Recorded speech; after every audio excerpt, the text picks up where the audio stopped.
When we book a vacation, we are essentially buying an escape. We trade our money for the chance to step away from the hypervigilant routines of daily life, aiming for a few days where peace of mind is the default setting. But escape comes with a geographic trade-off. We surrender the home turf advantage, moving into an unmapped grid of unknown variables. Entirely reliant on strangers, we develop a blind spot, losing the ability to distinguish a routine interaction from a potential threat. 4 true accounts illustrate how this vulnerability is exploited by human predators. These individuals aren't looking for a fair fight. They are looking for the specific moment a tourist realizes they are completely out of their element. To understand how these encounters unfold, we can look at the 3 specific stages. First is surveillance, next is isolation, and finally, the ambush. These stories prove that travel horror often occurs because someone has found a way to weaponize our own expectations of relaxation against us. The process typically begins with observation. Because a traveler is naturally distracted by the beauty of a new environment, a predator can remain virtually invisible while operating on their own home turf. A couple in Costa Rica realized they were being tracked when a man began following them from the cover of the jungle. The climax came when the boyfriend woke in the night to a camera shutter and a blinding flash coming through their patio screen.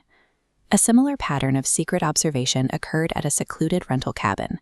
A couple spent days unaware that a man was living in the basement, creeping into their bedroom while they slept to move their clothes and steal small personal items.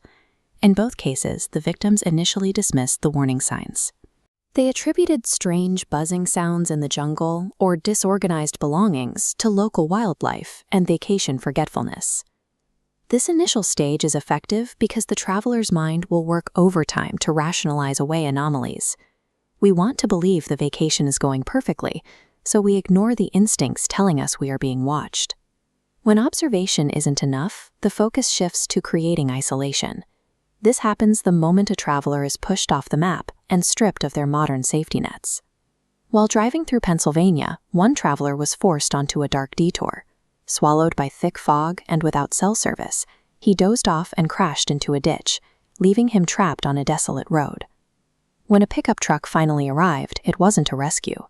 An older woman used an aggressive, rambling conversation to distract the driver, physically bumping him and backing him toward the rear of her vehicle, while her partner prepared a tow chain. The trap was sprung when the woman signaled to a third person hiding under a tarp in the truck bed. A younger man lunged out with a knife, proving that isolation allows an attacker to coordinate without the fear of witnesses. Once geographic and digital connections are severed, the predator dictates the environment. A minor mechanical failure or a wrong turn is suddenly transformed into a fight for survival. The final stage is the ambush, which often relies on the politeness trap. Predators can exploit a tourist's desire to remain agreeable and avoid making a scene, even in populated areas. On a moonlit beach in Key West, a couple was approached by 2 strange pairs who stood uncomfortably close to them.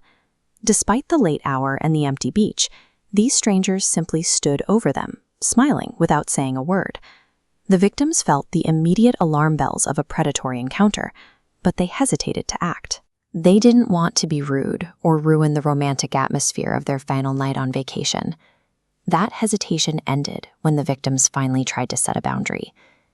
The strangers' smiles disappeared instantly as they lunged, beginning a violent assault in the sand while one man reached into his coat for a weapon.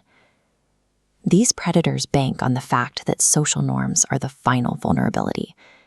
They wait for the tourist to doubt their own survival instincts until the distance between a friendly smile and a physical attack has vanished. These stories all ended with frantic, desperate escapes, sprinting through dark woods to avoid a pursuit, fleeing a beach while bleeding, and abandoning a rental home in a sheer panic. For the survivors, the aftermath is defined by the chilling realization that their safe getaway was anything but.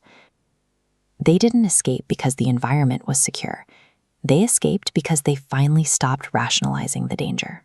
Stepping into a new destination means stepping onto someone else's home turf. It requires a baseline level of situational awareness that remains active even when the goal is to unwind. We should continue to explore the world and seek out these escapes, but we can never allow the luxury of a resort or the quiet of a rental to convince us that our safety is guaranteed by the price of the stay.